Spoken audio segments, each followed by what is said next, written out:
This is the Bat Flip Podcast. Now here's your host, Damien, David, and Matt. Hey, welcome in everybody to another season preview episode of the Bat Flip Podcast. I'm Matt here today, joined by Damien, and we're going to talk about the Cincinnati Reds today. A very interesting team here going into the 2025 season. But first off, Damien, how are you doing today? Doing great. And this probably is one of my favorite episodes. I'm really intrigued with this Reds team this year, so I'm excited for to get into this one. Yeah, it's a very interesting team. Just kind of an overview of where they've been at the last couple of years.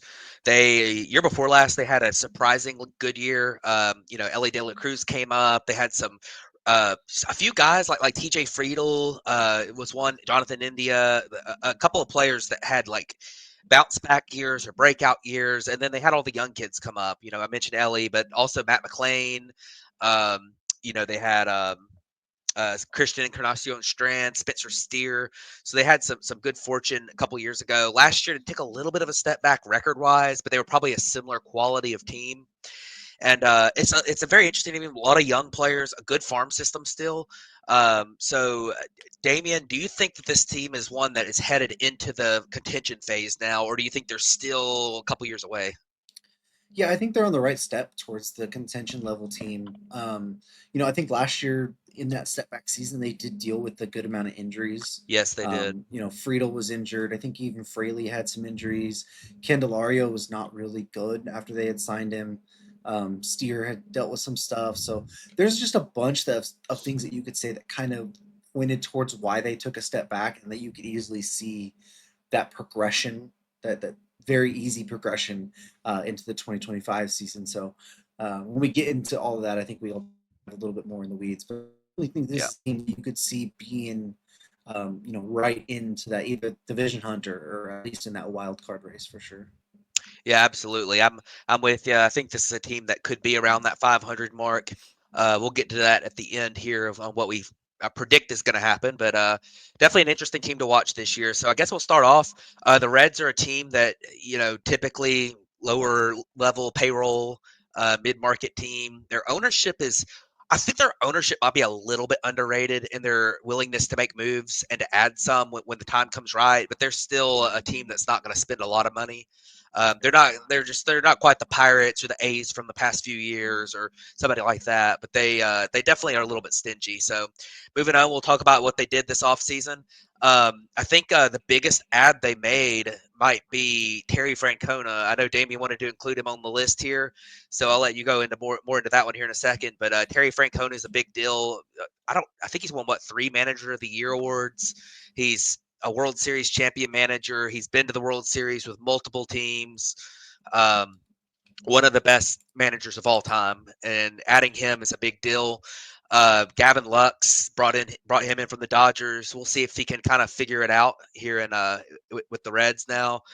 Brady Singer's a very interesting ad they made. They made a pretty big trade, one of the bigger trades of the offseason, I think, Yeah. when they brought him in and shipped Jonathan India out. So that'll be an interesting one to watch for. Austin Hayes, Jose Trevino, Taylor Rogers are also all guys who at times have been really good big leaguers.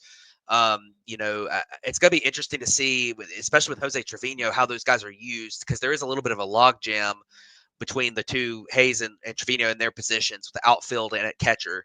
So, Damien, I guess I'll let you start off, talk about Terry Francona and just what you think of that ad this season and how much do you think that actually helps? Yeah, I think it's a major deal. That's I really hope Francona is healthy and he can withstand taking over a manager job Yeah. again because that's the reason that he had to back away from that Guardians job there after the 2023 Yeah. season. So I really hope he's healthy. But the I think Terry Francona, like he's a two-time World Series manager, as you mentioned, three-time World Series or three-time Manager of the Year winner there. I don't want to say he's underrated because I think everyone, if you ask him, they say he's one of the best managers of all time. But if you look at ever since he took over the Red Sox job in 2004 and through all of his rest of his managerial career through the Guardians time, he's had two losing seasons in total. That Yeah. 2023 season where the Guardians dealt with a bunch of injuries there.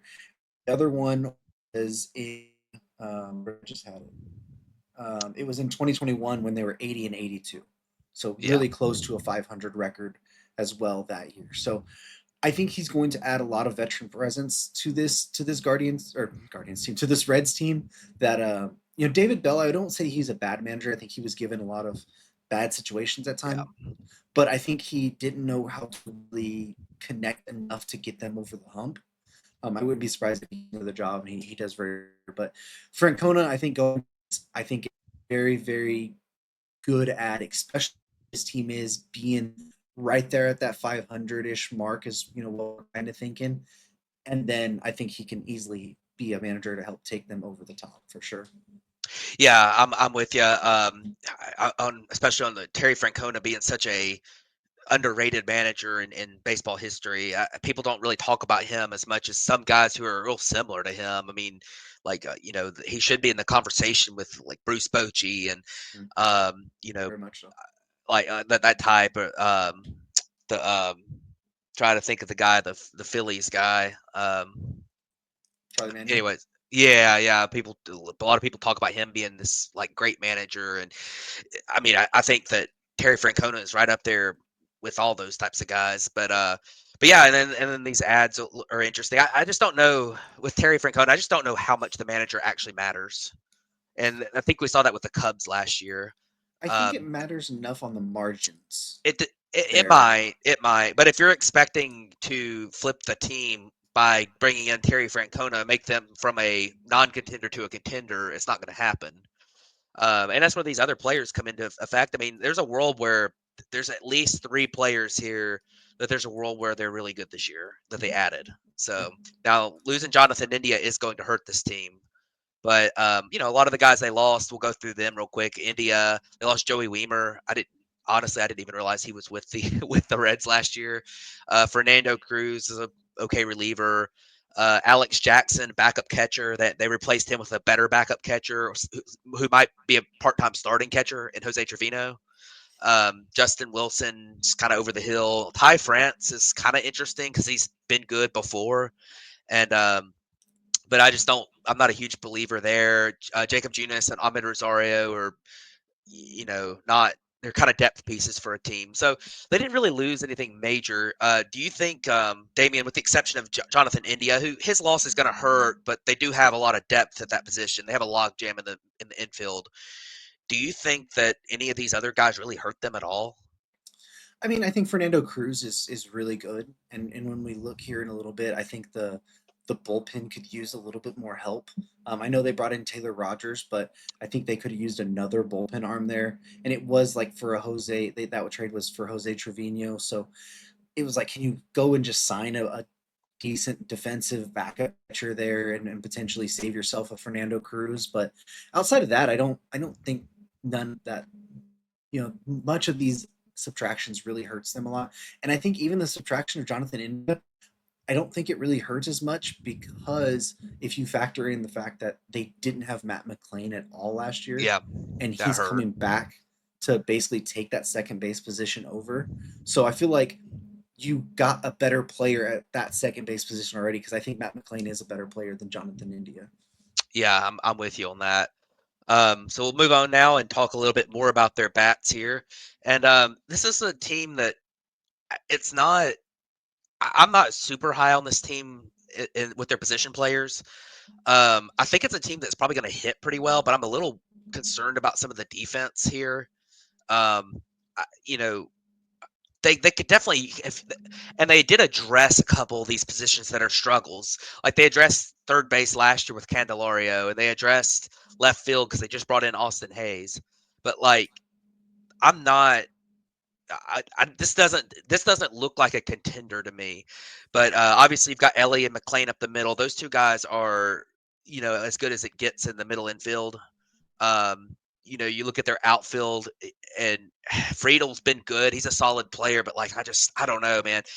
When you just don't have any, I don't think they're going to have very much production out of their corner outfield or corner infield, with the exception of maybe Spencer Steer, who is pretty good at the plate last couple of years. But I don't know that there's a ton of upside with him if he's playing first base. He's kind of an average bat at first base. Whereas he's well above average in other positions, but for a first baseman, if you got a 110, 120 OPS plus, WRC plus, then you're kind of in that range of like every that you can pretty easily find a first baseman that hits that. So definitely going to be interesting.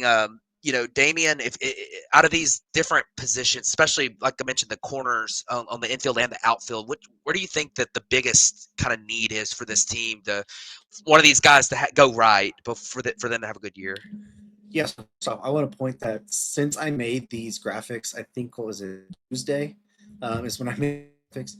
It's changed on fan for their lineup. It has Steer at DH, Gavin Lux at third base, and Candelario back at first. Okay, yeah, So it's already changed it a little bit compared to this graphic. So I guess that's a little bit outdated, but I think the fact still stands, right? Like I don't think you feel completely comfortable with Gavin Lux at third base with his yips issues trying to throw across the yeah, diamond.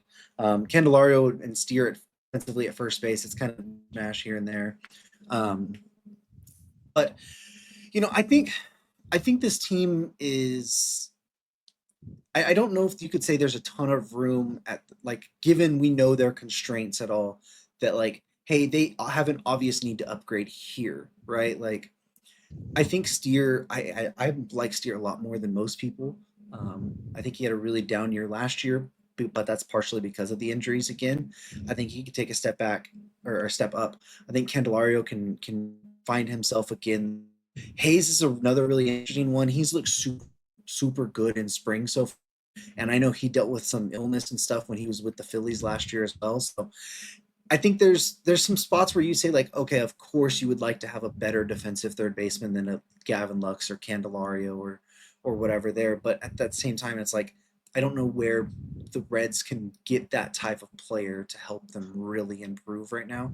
And a couple of it is just hoping on the bounce backs, which yeah. in this mid market style team, sometimes that's what you have to do. Yeah, I'm with you on that. Looking forward to their bench. Their bench is actually pretty good. Jose Trevino is a good catcher. He's a starting caliber catcher. So he's definitely somebody that's good to have. Christian Encarnacion Strand is a bat that has upside. He's a legit like he could DH for them if they needed him to. Like he's legit got a chance to be pretty good. The other guys aren't too much here, just kind of depth pieces. But those first two are definitely interesting. And then we got to mention the prospects too. I don't think that Marte is technically a prospect, but he's basically a prospect Yeah. based on his his service time and everything. It's going to be interesting to see what he does. Last year they were kind of counting on him to come up and be good for them last year, but then he had the PED suspension and missed half the year. He was a big time investment that they got through that Luis Castillo trade. So that's somebody they really need to be successful. And he could factor in. We were talking about needing to find one of those corner infield places. Well, he could factor in at third base at some point. Then you could throw Spencer Steer out in left field, or DH Spencer Steer, put Gavin Lux out there somewhere. It gives you a lot of options if Noel V. Marte figures it out. And then those other few prospects there, they got some interesting pieces to them. Collier was a high draft pick. Arroyo was another piece of that trade with Castillo, and I don't think I know too much about Stewart, but um, It's Sal Stewart. He was their yeah, first round pick in the competitive balance round 2022, 32nd yeah, overall. He's been really good in the minors. Last year at High A, he had a 144 WRC plus with walk to strikeout ratios that are about pretty even. yeah, And he's looked pretty competitive in spring so far. So he's 21 years old, but he was at High A last year. So I think there's an outside shot that if they do need someone at a cornfield spot, because I think he's uh, first base. This hasn't listed at second base too. So I think that he could up at some point if they need some help. So I wanted yeah, to put him there. yeah, for sure, for sure. So, all right, well, we'll move on now and take a look at the pitching. And the pitching's pretty interesting for this team. Their starting rotation, I think this is the deepest starting rotation we've looked at yet so far. But they've got a bunch of guys. Hunter Green, obviously, he was the prodigy. He was one of the top picks in the draft a couple years ago. And it's well documented what Hunter Green's been so far. And last year, Hunter Green kind of had a pretty good year. 3.8 WAR. He had a 2.75 ERA on the season, 3.47 FIP. So it's a pretty real 2.75. The issues with him have been injuries at times, holding him back. And his control and command is not excellent yet either. But he's this hard thrower. He's got a wipeout slider. He's got ace stuff. And if he continues to put it together, I don't want to say if he ever puts it together because he was really good last year. But if he Yeah. continues on this path, he could be a legit ace and he could blow that 3.0 projection out of the water. Brady Singer is a very solid pitcher. He's the guy they brought in from the Royals. They've needed a little bit more depth in their rotation over the last couple of years. They've had Hunter Green and they've had a couple of other guys at times. We'll talk about them here in a second, but um, they haven't been consistently stepping up. And bringing in Brady Singer, I think he's somebody who could potentially be like a huge upgrade for them.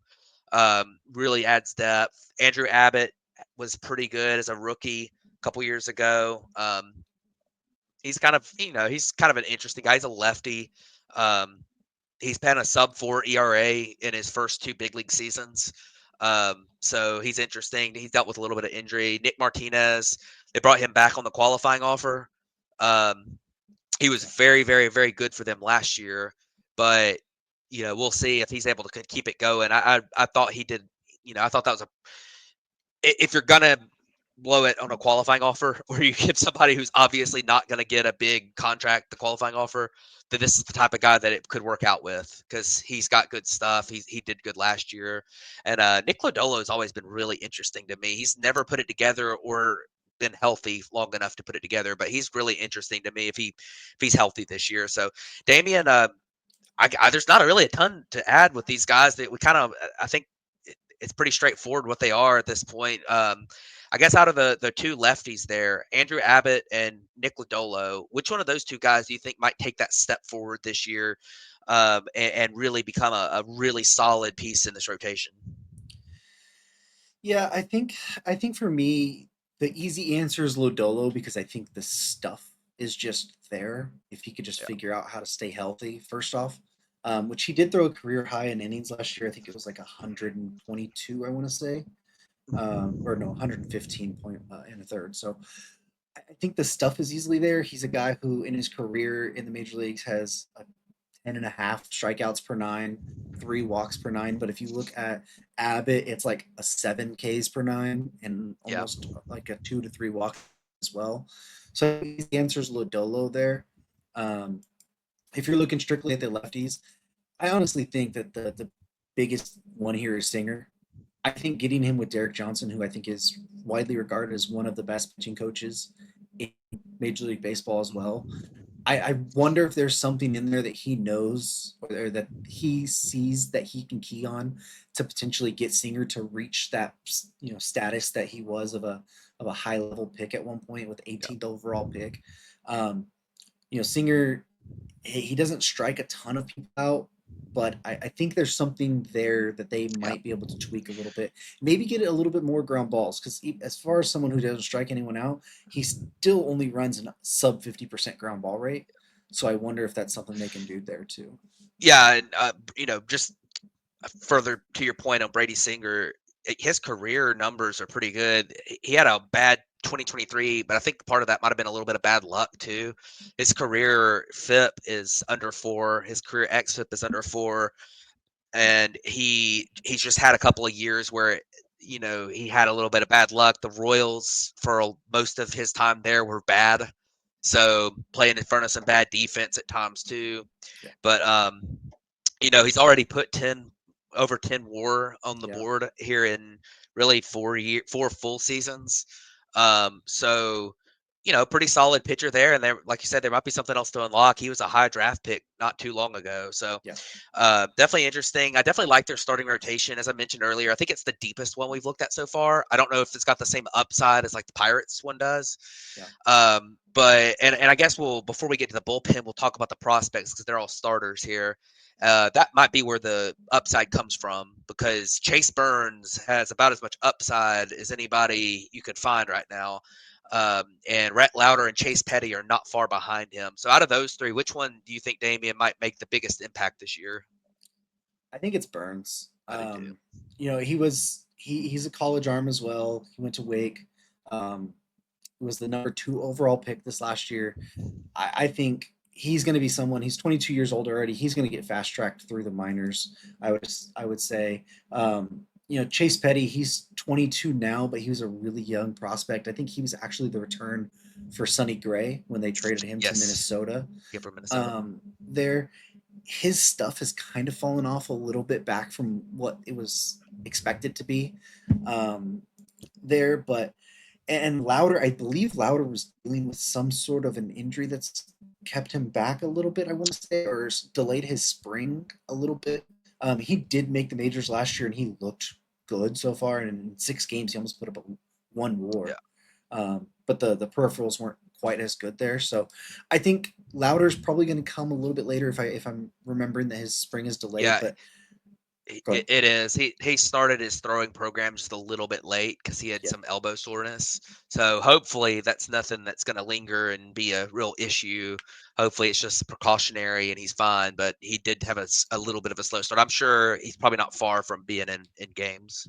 Yeah, so I would say maybe May is what I would assume is he could potentially be ready by May, in the majors at least. So if that part Louder would be a good call, but I think Burns is easily the guy, and I think the first move you do is move Martinez back to the bullpen in a swing role or a middle relief where he's a lot better because as we'll get to here in the bullpen, I think it needs some work for sure.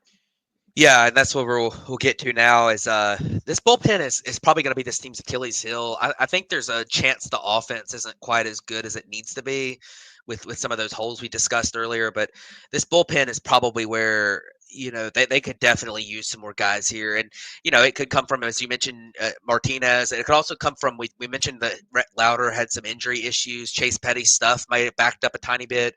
Chase Burns is really young. It could come from those guys too. I mean, you might throw one of them in the bullpen to limit their innings, or see if Chase Petty, maybe if his stuff's backed up just a little bit, maybe it comes back if you put him in the bullpen, something like that. But I guess things start with the closer, Alexis Diaz. He's an interesting closer, the brother of Edwin Diaz. He had an excellent 2022 where he had a 184 ERA, and then he had an excellent 2023 where he had a 307 ERA and 37 saves. But then last year he wasn't quite as good. He was still okay, but the walks are a problem for him. And last year his strikeout rate dropped a lot. So, do you still believe in Alexis Diaz in the back end of this bullpen? Yeah, I do. I think the one concerning thing that you look at is his velocity has dropped 3 straight Yes. years. It was 95.8 in 2022, 94.7 in 23, and then 94.1 in 2024. So I still believe in Alexis Diaz. I wonder if, last year was a really bad year compared to his 2 years before that. So I kind of tend to believe that it's at least going to be closer to that 23 than in 2024. Um, I don't think he'll reach his 2022 by any means, but I still believe in Diaz being a good closer. And I think they did a good job getting Taylor Rogers there Yep. to be a backup for him because that's a veteran who has closing experience before. Um, so I like that pairing at the back end. It also, I wouldn't be surprised if you see matchup based closing here.